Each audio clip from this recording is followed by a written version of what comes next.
During the First World War, soldiers of the Austro-Hungarian Empire would sometimes be called Nazi by their German counterparts.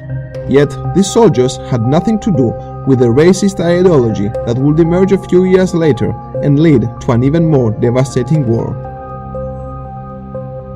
Today, by the term Nazi, we designate a person who was a member of the National Socialist German Workers' Party, also called the National Socialist Party, or NSDAP, which was in power in Germany from 1933 to 1945, or a person who had heard or still adheres to National Socialist doctrines.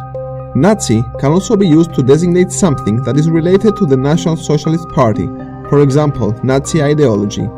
The National Socialist German Workers' Party itself is more commonly known as the Nazi Party.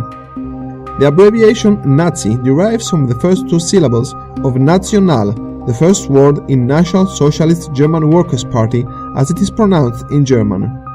Calling a group of people by a shortened version of the group's name is a common practice in Germany. Socialists, before the emergence of Nazis, were sometimes called Sozi, from Sozialist.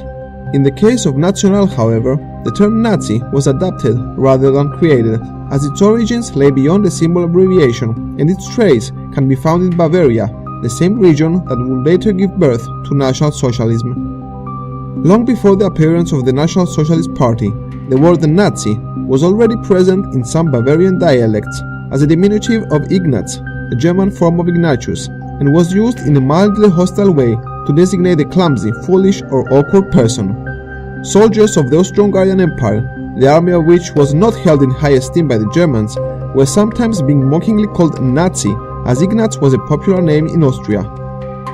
When Hitler, in 1920, changed the name of the German Workers' Party into National Socialist German Workers' Party, opponents of the movement seized the opportunity and by shortening its name began calling its members Nazi as a means to mock and satirize them.